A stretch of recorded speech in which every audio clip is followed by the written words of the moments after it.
Thank you. The second webinar today. This year we are exploring the potential of data from satellites and showcasing how you can unlock new business opportunities with them.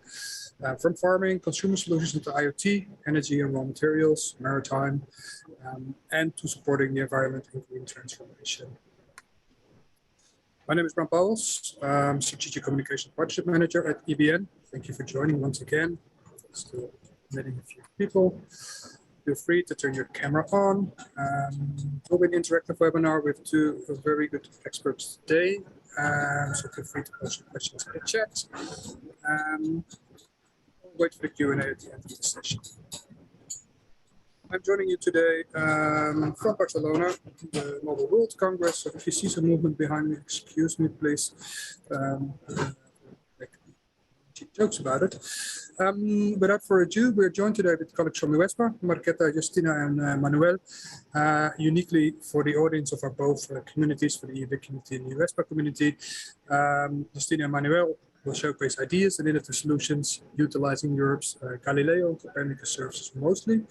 To our audience, of course, as you're used, we focus on entrepreneurial solutions, supporting a digital, productive, and sustainable environment. Give me a second to latecomers. Perhaps redundant, but I will kindly ask you to mute your microphones during the presentations. You can place your questions in the chat.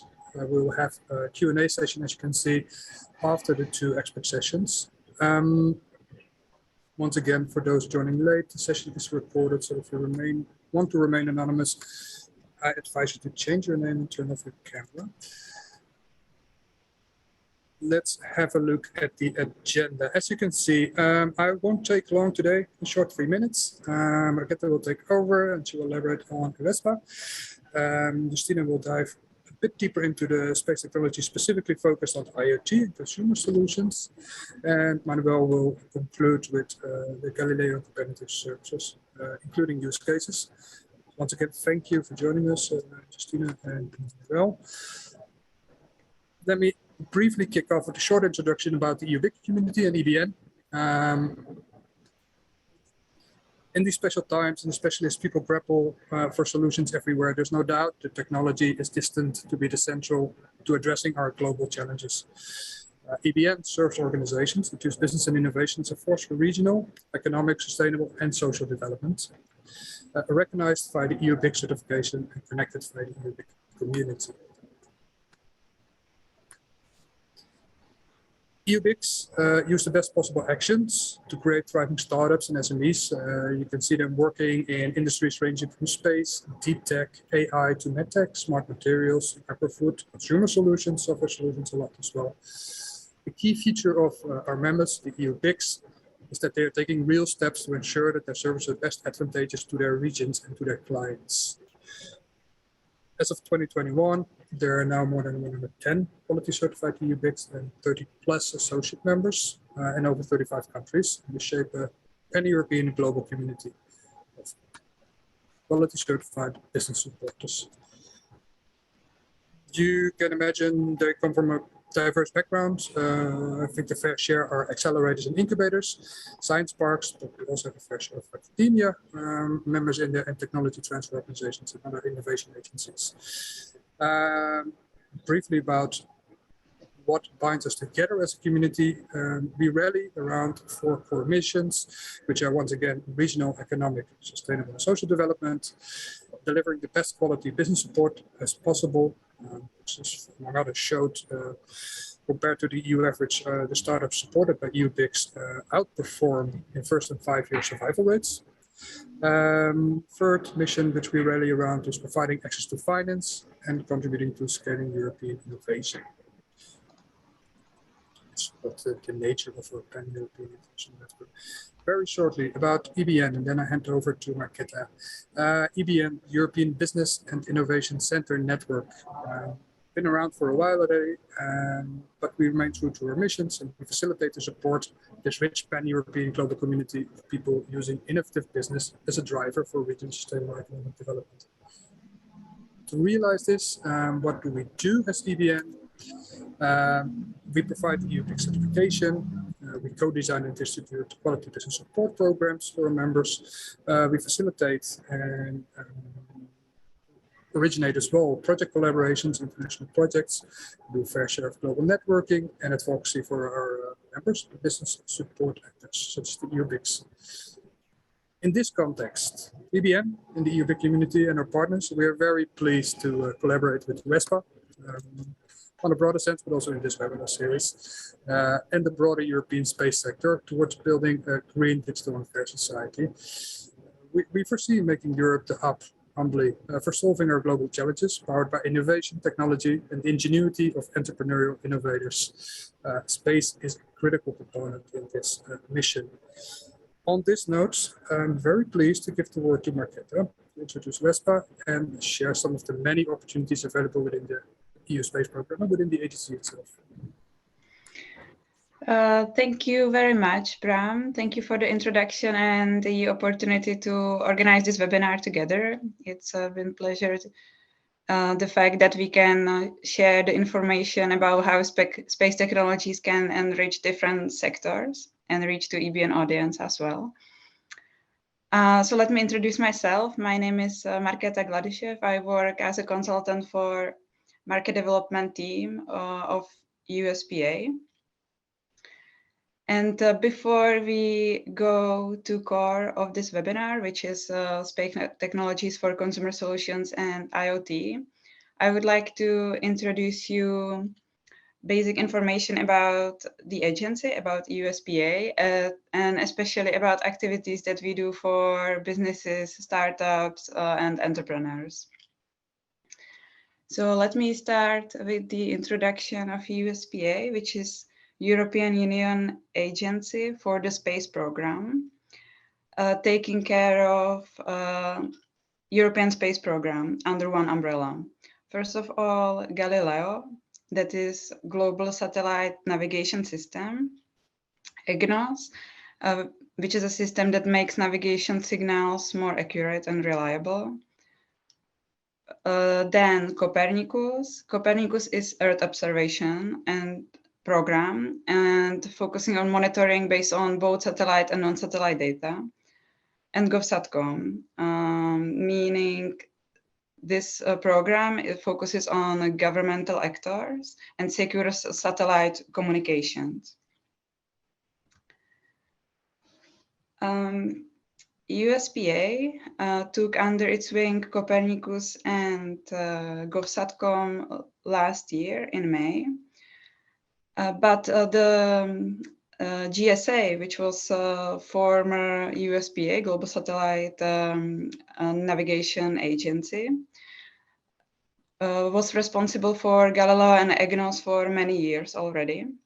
And not only GSA was responsible for operations of these two programs, but also for market development activities. And I would like to share with you some highlights of the achievements. For example, there are already 2.5 billion Galileo-enabled smartphones on the market. There are 50 car brands selling more than 150 EGNOS and Galileo-enabled models. Or there are more than 350 EGNOS-enabled airports. Last time we had a webinar on agriculture, so I might highlight achievement in this as well, that already 27% of new tractors in Europe using GNSS to optimize agriculture. And this I would like to invite you for a website, usegalileo.eu, where you can find the devices and receivers enabled by Galileo. So you can also check if your particular smartphone is using Galileo. Next topic that I would like to share is opportunities and activities that we do for businesses and startups. So first, let me introduce some funding opportunities. First one, Horizon 2020 and later Horizon Europe, which is a program focusing on stimulating development of applications. Later, I will share links to some relevant links to our website, where you can always find the recent calls And every time new call for Horizon is open, you can find it on our website. Next program is called Fundamental Elements, and this is rather focused on development of hardware, meaning antennas and receivers, for example. The third one, Adoption Grants. This program is focused rather than development of some new application or innovation to identification of the gap on the market and filling this gap. So this targets, for example, some retrofit solutions for the airplanes. And finally, entrepreneurship initiatives. Under Cassini program, which is initiative of European Commission targeting entrepreneurs and innovators in Europe, there are several activities that EUSPA is doing. So for example, we organize a weekend hackathon to stimulate ideas development of using space data. Then there have been several competitions targeting development of a prototype or a market-ready product. So for example, now my EU Space competition, you can see the picture in blue on the slide, is ongoing. Now we are after the evaluation phase, and there are many teams now developing prototypes and solutions under different categories ranging from mobility, agriculture, even quantum, and Space My Life, which is focused more on consumer solutions. And there will be competition finals in June. And moreover, these activities are not everything we do. Under entrepreneurship initiatives, we also support startup further on their way, even after the competition. So, for example, there are several matchmaking activities. We are trying startups with investors. This year, there will be some events, some matchmaking startups with investors, but also with industry, some large companies, for example. EUSPA built also venture capital funds database, which is also available on a website. And last thing I wanted to mention is that EUSPA is managing development program focusing on innovators, entrepreneurs, and startup. And it's a comprehensive learning tool focusing on or helping startups and innovators to develop some skills, both technical and business.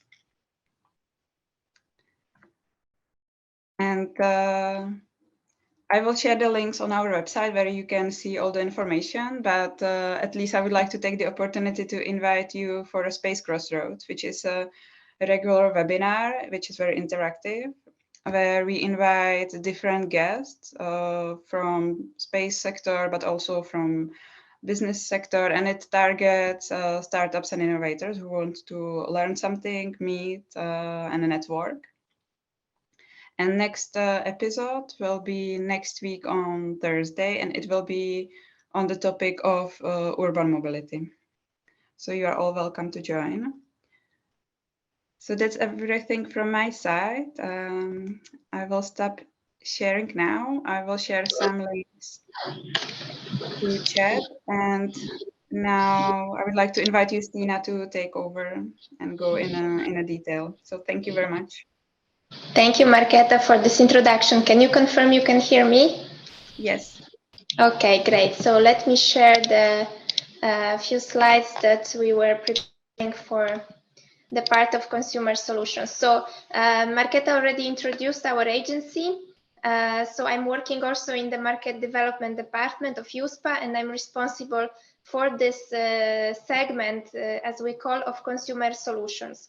So as Marketa was saying, in our agency, we are working a lot with the industry, with companies, not only with startups, but also with bigger companies. And we have basically two main objectives. One is to support them to use space data coming from GNSS and Copernicus, among others, from all the space program components.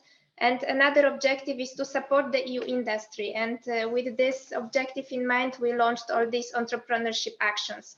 So I'm sure that it was very quick to introduce all our support measures. So if you are interested in collaborating with us, I really encourage you to reach out to us after the webinar, and we can see what exactly you need and how we can support your particular company. And now we will start focusing on the topic of today's webinar, which is the consumer applications. So first of all, I would like to present a few examples of applications, what we consider these consumer solutions, because it can be understood in a different way. So here I'm listing the applications that we are describing in our annual publication, our market report. And I will present also a little bit on the data, on how big is this market, how is it going to grow, and on what platforms these applications can be used. So you see here already that most of them are for smartphones, but there are also wearables and trackers and other devices that can be used to access these applications. So we have 4 categories of the application. The first one is healthcare and lifestyle. So here we can use satellite data for the air quality monitoring, the monitoring of the ultraviolet index. We can use positioning to enable location-based gaming. For example, the most known example is the Pokemon Go, where you use location to track Pokemons. We can use location for geotagging, so to find a point of interest, to be guided to a destination, to tag objects on a map with a GNSS location. A very important area is the mHealth, the sport, fitness, and wellness. We all know how to now track our activities. Safety and emergency, so locating people in distress. And last but not least, social networking, so our location that we share on our social media. The original, most mature application is, of course, the navigation and tracking. So I'm sure all of us is using our smartphone mostly to navigate us, not only for pedestrian navigation, but even in the car, many of us is using smartphones for navigation. We can use also special applications that can support visually impaired to reach their destination. And then last but not least, there is a huge range of applications linked to personal and asset tracking. Then we have some more, let's say, B2B applications that we call corporate applications here on the right side. So we can use smartphones for mapping and enhancing our geoinformation systems. We can use GNSS to track the workforce and manage the workforce in the field. We have a very lucrative application called Geo Advertising, sending some dedicated, let's say, advertising to a people in a specific area. And then last but not least, mobile payments. And more on the side of Internet of Things and tracking, we have also all the solutions linked with robotics, enhanced human, and tourism. So this is a very broad overview. And as you can see, consumer solutions are really have a very wide scope. And we consider as consumer solutions all the applications that can be accessed on consumer devices. And then I will explain what these consumer devices are. In terms of the market and the forecast, I have to say that the smartphones today are the main platform on how we access satellite data, mostly GNSS signals coming from positioning constellations. And today we have almost 6 billion GNSS devices in the world that are consumer devices. So you can see here on the right side, there is a chart, and the green color is the consumer solutions, meaning all the devices that contain a GNSS chipset, location chipset, that are consumer devices. Then we have also the dark blue is the road and automotive. So you can see the difference that the road and automotive, being the second one, is really marginal compared to consumer solutions. And then we have the other segments that I would like to present here. So of course we use also positioning and navigation in many other verticals like maritime, aviation, railway, agriculture, and so on. But all of these verticals constitute less than 10% of the use of positioning and navigation. So I hope that I convinced you that the consumer solution, tourism, and health segment is really the driver of the use of satellite data, and there is a big opportunity for innovation and for business development in those areas. When we look at the platforms, you can see that the majority of the hardware that is used for this type of applications is the smartphones, is the really vast majority, but we have other platforms that are picking up. The second one is sports and wearables that will grow quite significantly in the coming years. Personal and industrial tracking devices and tablets. So how to achieve or how to innovate around positioning in smartphones and other Android devices. We are very happy because from 2016, it is possible to go a bit deeper in the development of applications on Android. Unfortunately, on iOS, in iOS environment, it is still quite a black box, but in Android, we have access to raw GNSS data, which means that we have the raw measurements coming from satellites, and we can apply certain corrections. We can work with these raw measurements to achieve certain application-specific performances that we would like to have. So in order to support the mobile application developers in working with those raw measurements, we have issued this so-called GNSS raw measurements white paper that you will receive these slides, and you will have a link here. It's available on our EUSPA website. And we describe step by step on how to get access to these raw measurements on Android, and how to calculate position using them, and what are the potential use cases where you can really explore using these raw measurements. We also set up a so-called GNSS raw measurements task force. This is a free of charge, let's say, networking group with many universities, research centers, and innovative companies. And we are exchanging on how to achieve better performance of navigation positioning on mobile phones, and we are regularly meeting. So we have a next workshop on 17th of May. Sorry, there is a mistake on the slide. It's not 17th of March, it's 17th of May. And if you are interested, also you can find more information on our website, and you can sign up to be part of the task force.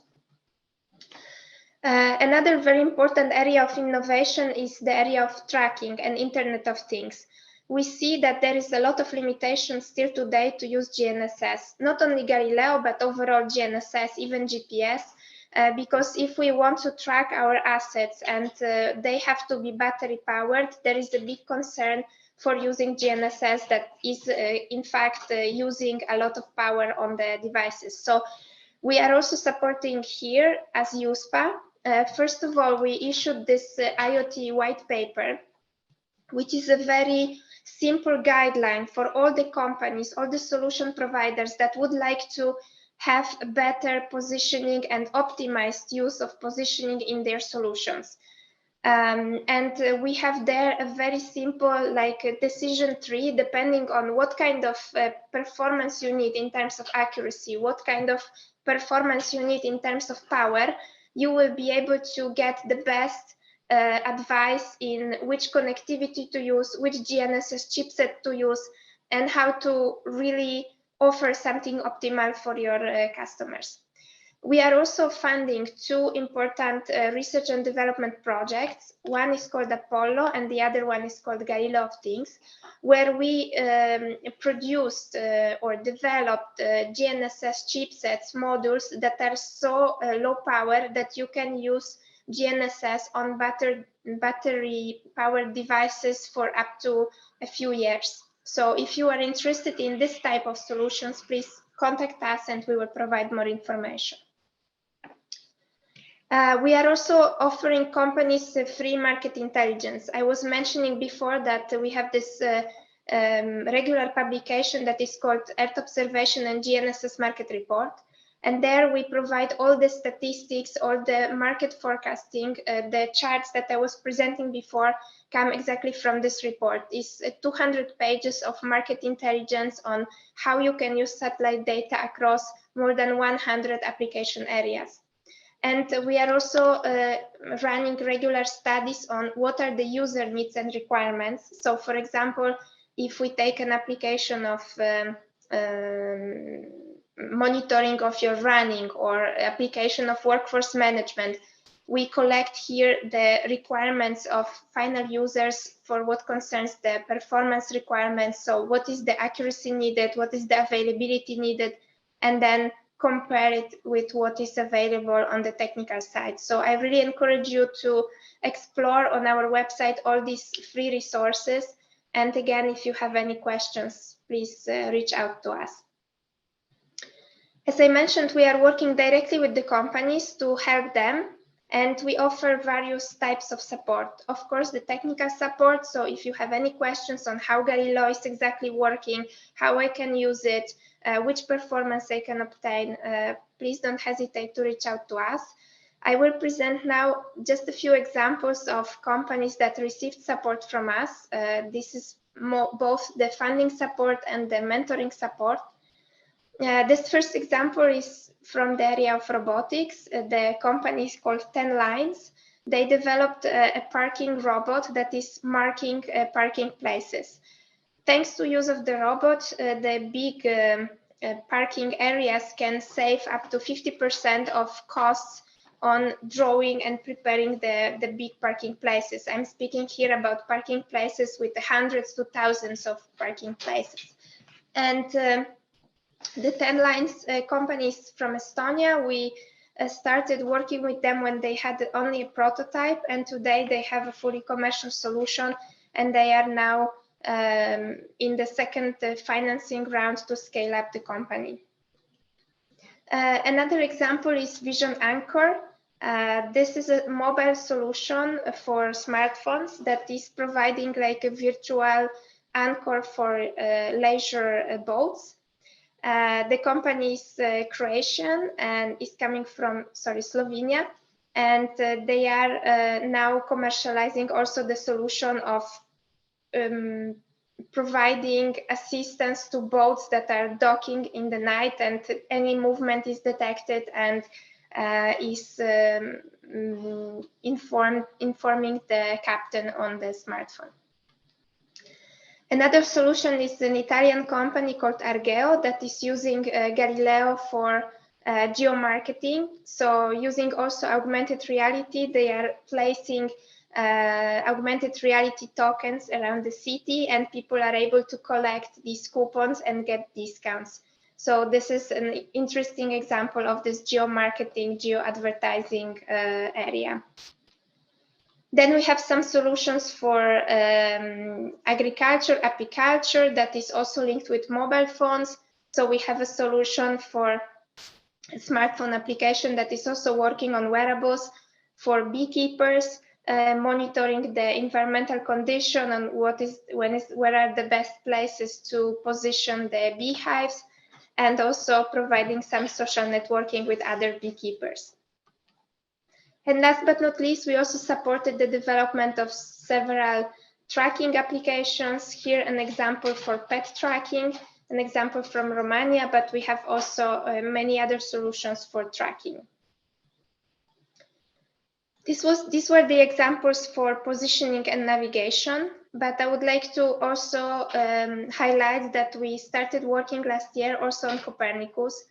Copernicus, the European Earth Observation program, is providing a huge number of free data that can be used on smartphone apps, but also in many, many other solutions.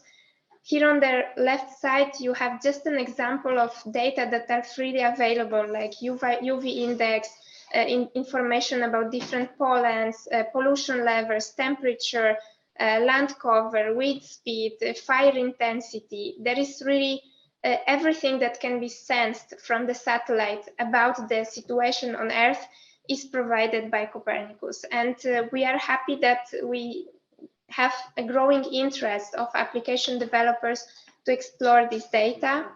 And just some examples maybe I will show here. So there are some smartphone applications that you can use to monitor the ultraviolet radiation. For example, to reduce the risk of your skin cancer, you are being alerted that you are exposed to increased radiation of the ultraviolet. There are some applications already that monitor pollens and allergies. And there are also some applications that are measuring the overall environmental conditions and giving you alerts when you travel. I missed the data. Here I would like to show you also some extract of our market report. In terms of market sizing and forecasting, Earth observation is definitely a much smaller market compared to GNSS. We can see that the overall revenues coming from data and services of Earth observation, they are at the level of more or less 10% compared to GNSS. However, they are growing, and we believe they are really representing a big business opportunity because there is a lot of application solutions, data that can be still explored, and they are not yet there. So in terms of topics, still geo advertising, geotagging, these are the dominant categories. And of course, Copernicus data can be used for mapping and other areas. So I think from my side, that's it. So I will now leave the floor to Manolo, my colleague from EUSPA, that will explain you a little bit more in detail what you can do with Galileo, in particular, with the special features of Galileo. Thank you. Thank you, Justyna. First of all, I would like to check if you can see the slides and if you can hear me. Yes, we can hear you and see slides. Okay, thank you very much. So my name is Manuel Lopez. I'm Technology Officer in the Market Development Department in EUSPA. So I will present today the differentiators of Galileo. And we will discuss the different advantages that we are offering with these services that we are already providing and that we plan to also to deliver. So Galileo so far is delivering two services, the open service and the search and rescue service. But also we are planning to deliver some further developments related to positioning and also extra information related to safety and related to emergency response. So in the case of the open service, is the first service that is already provided. It's offered for free. It's used for basic positioning and timing. And the important thing that we are developing now is a specific feature to authenticate the navigation message. So this is a new, I would say, sub-service included in this open service that will be declared operational by 2023.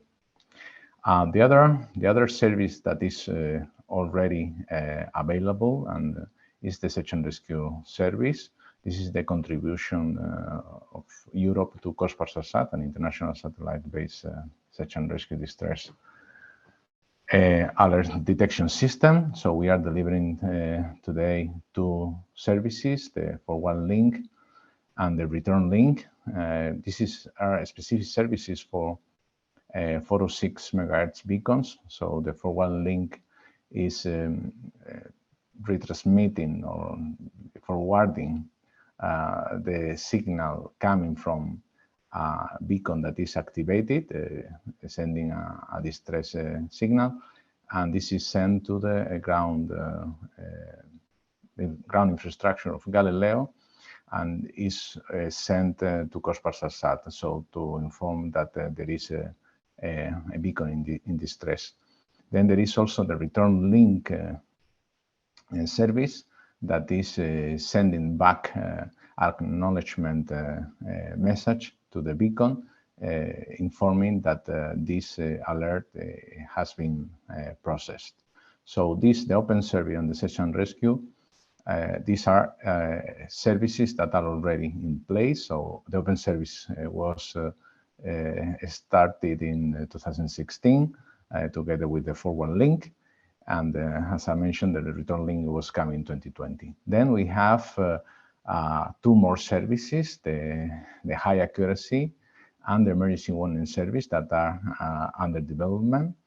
So the high accuracy service is complementing the open service, and this is to provide better accuracy down to the 20 centimeters.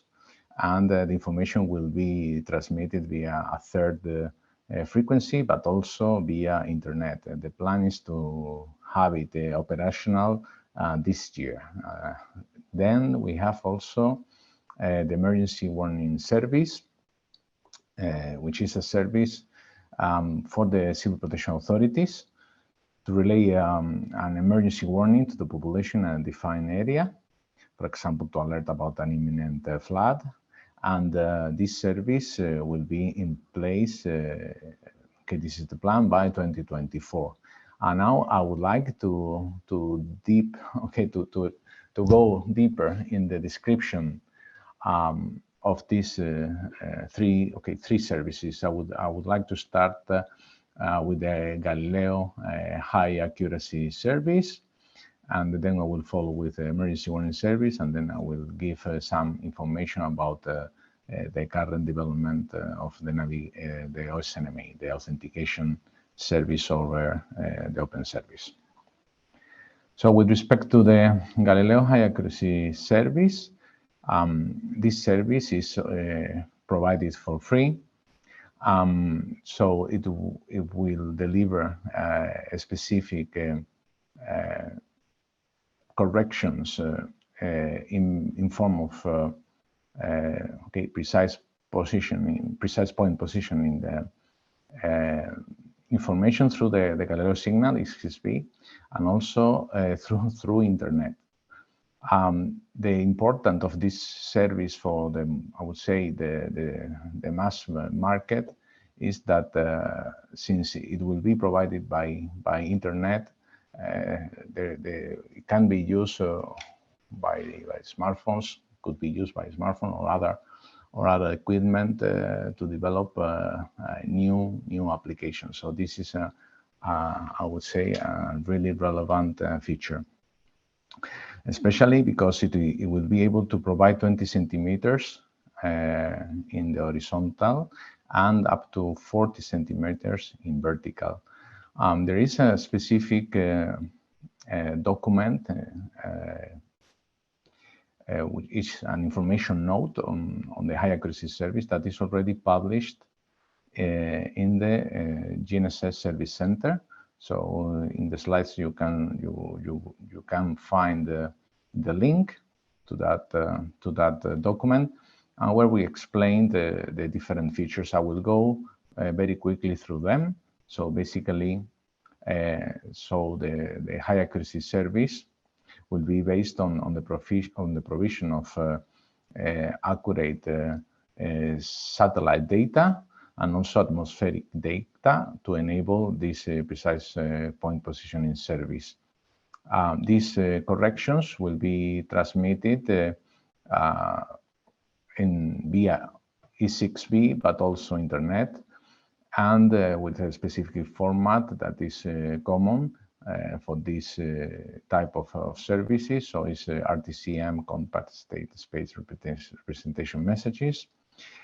It will be augmenting, it will be used for multi-constellation, at least for Galileo and GPS, and it will be able to deliver globally, which is important, the part of globally, accuracies down to 20 centimeters in horizontal. In the document, you will see, in the information note, you will see that the plan is to deliver different service levels. So the first service level would be delivered globally, and the second service level will be delivered in the European coverage area.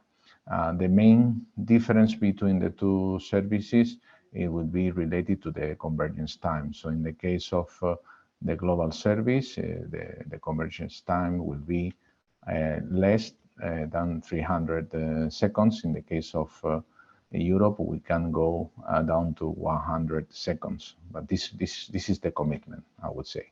We expect to provide better figures.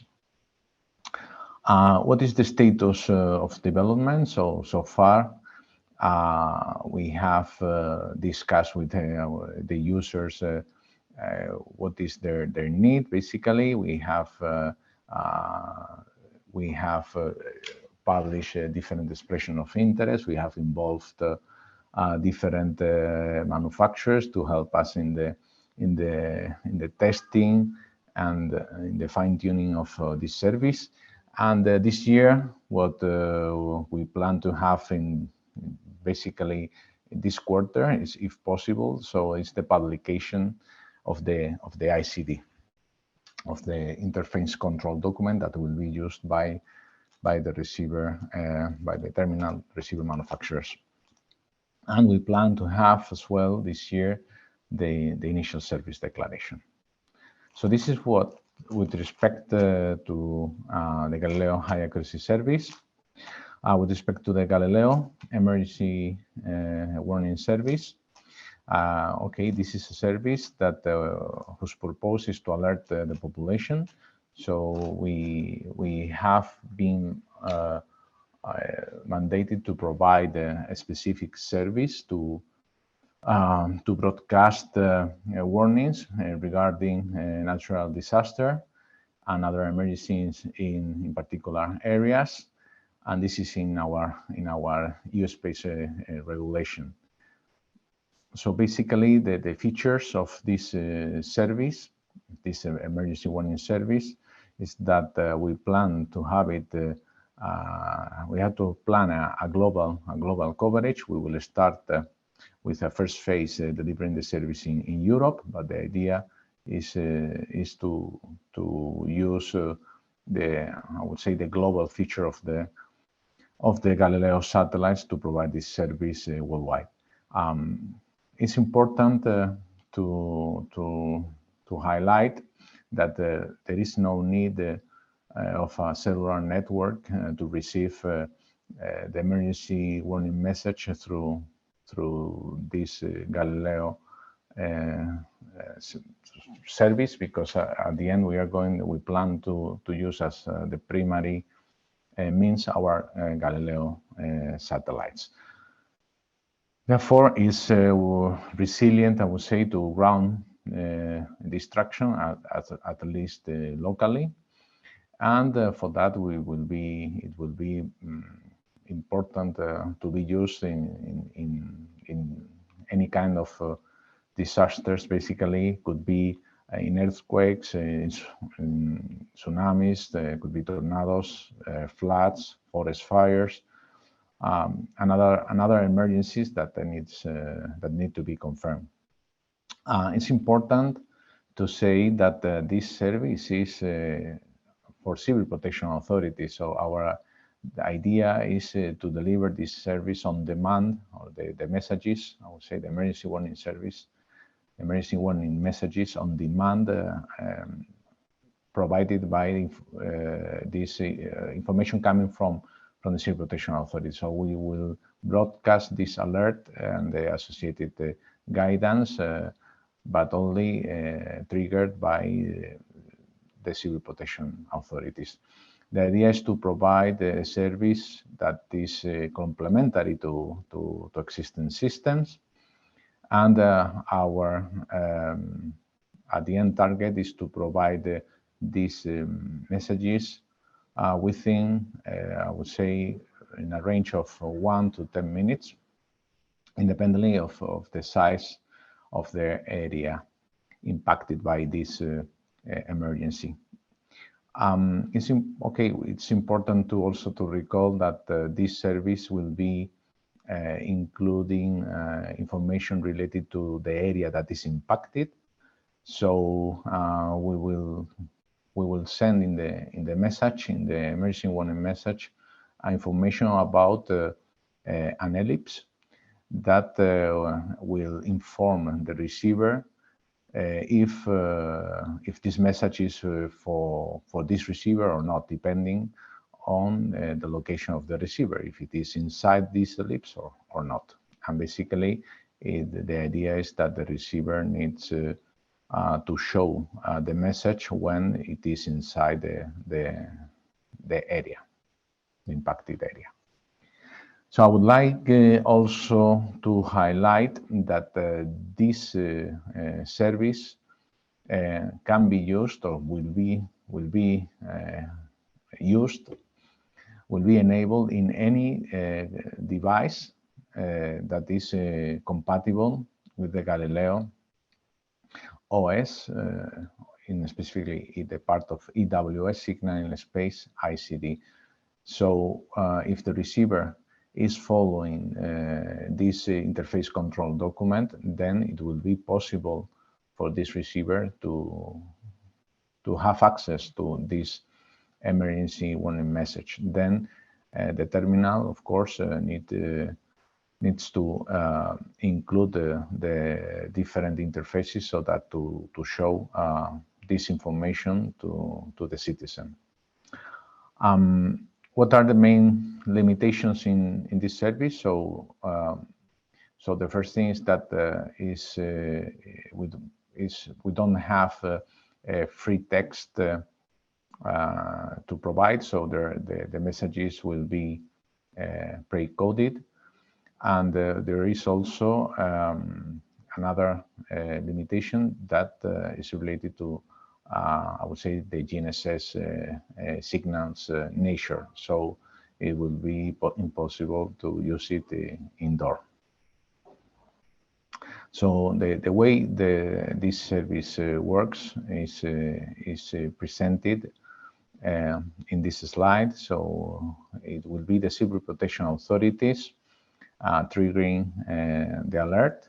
They will send this information to a specific national emergency center that will be what we call the authorized data provider, and that will send the information related to this emergency to our, I would say, Galileo ground segment, where we will process this emergency, and we will upload this message after adapting the formats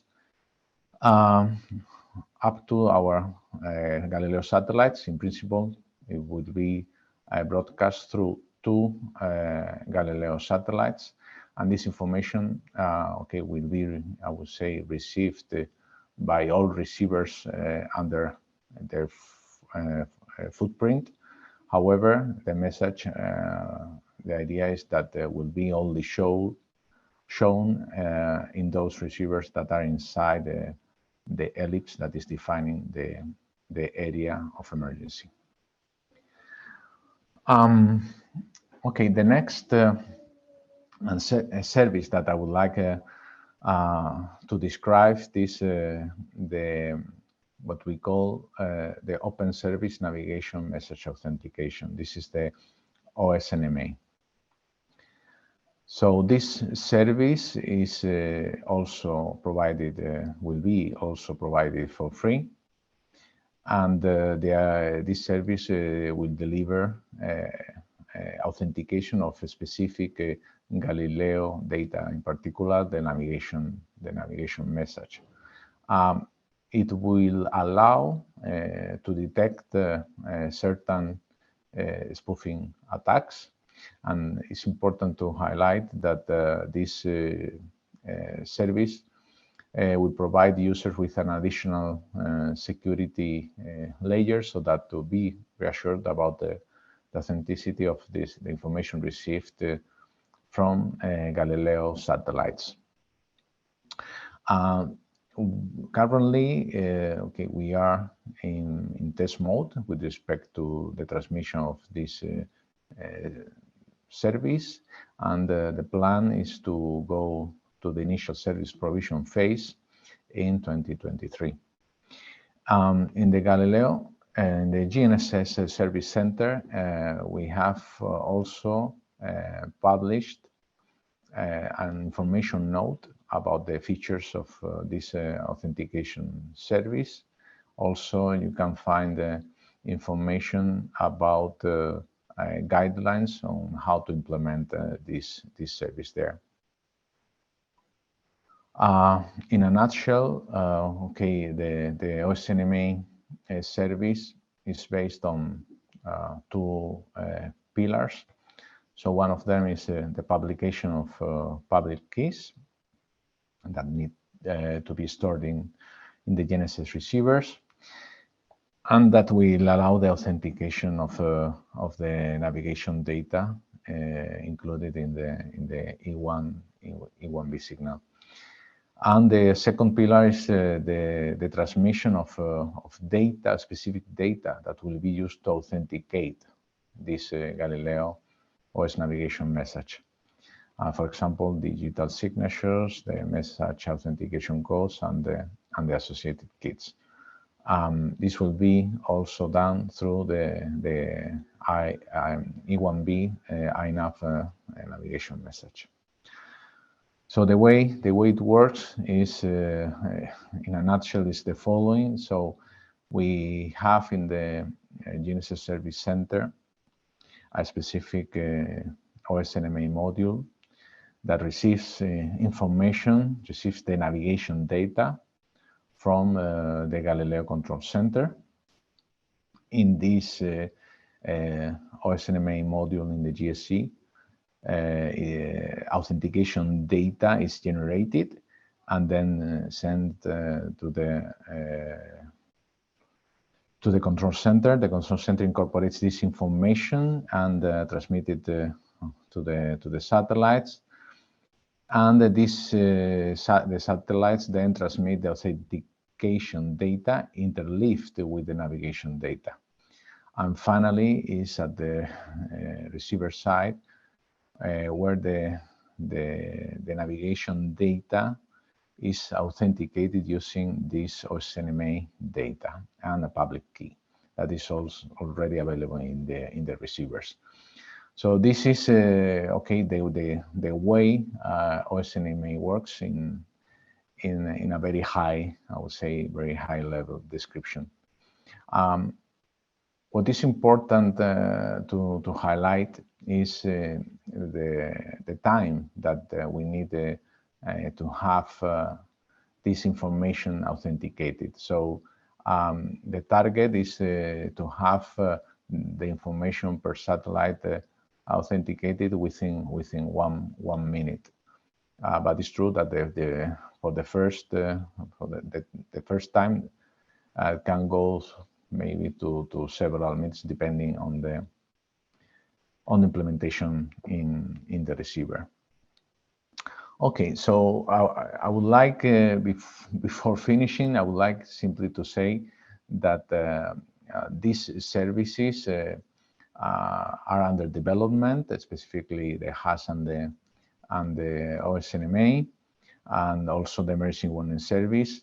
And we are trying to adapt them in such a way that can be used by the maximum number of receivers. So we are making an effort to make them usable also in the mass market receivers. And of course, I'm sure that there will be future releases adapting them so that to provide a better service with time. Okay, so thank you very much. And here I finalize my presentation. So if there is any question to any of us, so please go ahead.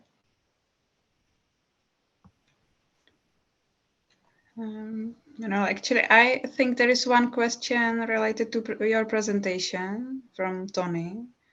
You can see it in the chat. Will the Galileo emergency warning service provide forecasts as well as nowcasts? Okay, yes. So, okay, with respect to the Galileo emergency warning service, as I mentioned, this is a service that is delivered with the intention to provide to the citizens information sent by the civil protection authorities. So it's not up to us to decide which information will be shared, but it's up to the civil protection authorities.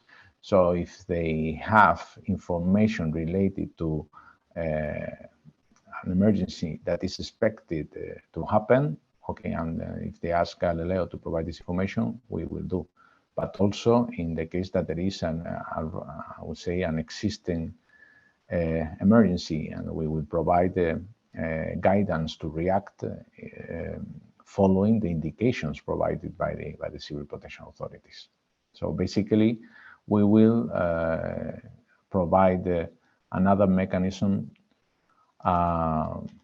to promulgate this emergency warning message.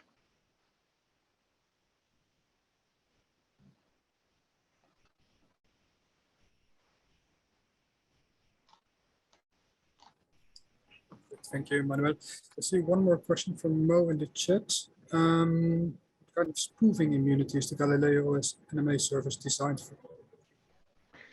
Okay, so yes, so okay, here is I was mentioned that can contribute to detect some kind of spoofing attacks. Okay, so at the end, Galileo's NMA will provide the reassurance about that the information transmitted is coming from a Galileo satellite. And basically, this is what we can do. Then at the receiver side, this can be used to detect if the receiver is under any kind of spoofing attack, I would say. But the main purpose is to provide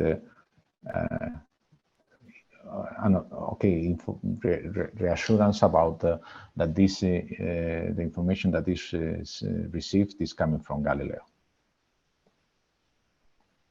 Thank you. Any closing words from your end, Justyna or Marketa? We're lovely. Perfect. Yes, maybe just I want to conclude that I know that there was a lot of information provided within 1 hour, but if you have an interest to implement either positioning from Galileo or some data from Copernicus, really don't hesitate to contact us and we can re-explain and support more on individual basis.